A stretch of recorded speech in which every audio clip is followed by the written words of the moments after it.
So the split squat is one of the major movements that I could teach you. And my favorite thing about a split squat is that if you have knee injuries, performance issues in the gym, around your lower body, your feet, your hips, your low back, then split squat is going to do wonders for you. Just wait. But before we get to the best version of a split squat, we've got to do some different regressions. There's different ways to get into it. So I'll show you the full split squat first. What we're going for is weights in your hands, maybe even a barbell on your back, and squatting all the way down.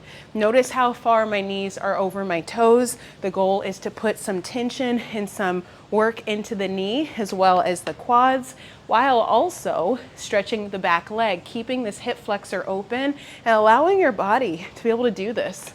If we don't do this, we will lose it. So it's important to be able to create the mobility while adding strength onto that movement.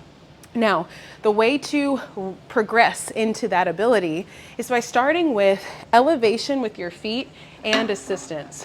Now, this is a mobility box made by ATG. You may have access to this.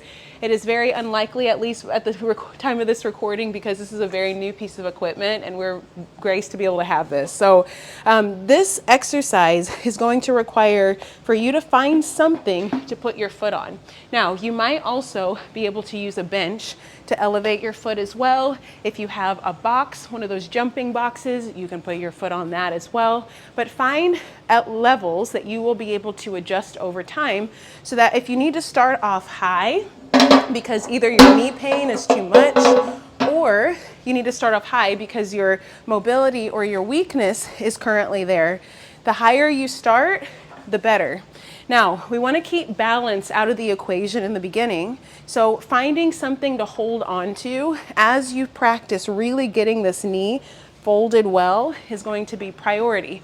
The way I want you to think about this knee fold is if I were to put my hand at the lower part of your calf, I want your hamstring to rest on my hand.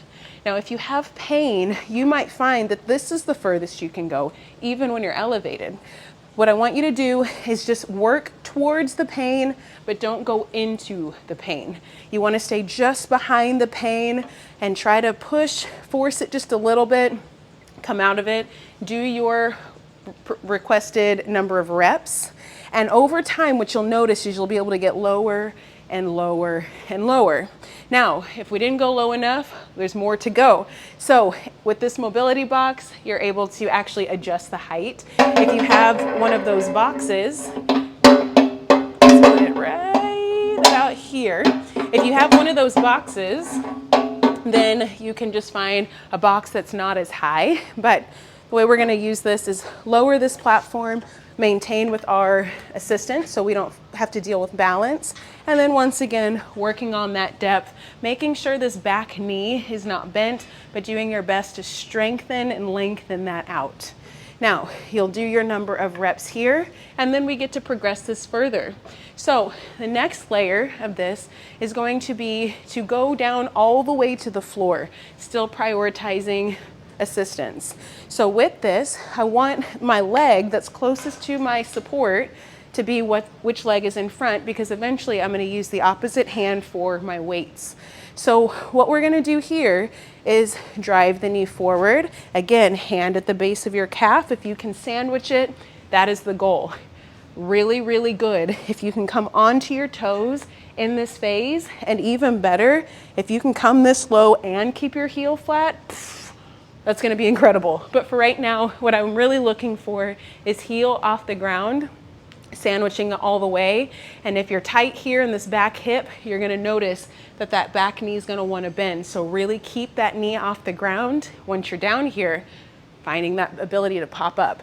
Use your assistance as much as you need. As you improve with this and your strength and mobility increases, as the pain decreases, you're going to be able to have access to a split squat. So we want to load this. The next load is going to come with one dumbbell with assistance, still on the floor. So same thing, sandwich the hand in between the hamstring and calf, elongate that back leg, and use the assistance to stand up, increasing your weight as you get really good at this. And the final variation, grand finale, is 2 dumbbells with no assistance, which means you've got your balance in hand, your strength should be very developed, your mobility should be good, and you lower down as low as you can and then come up.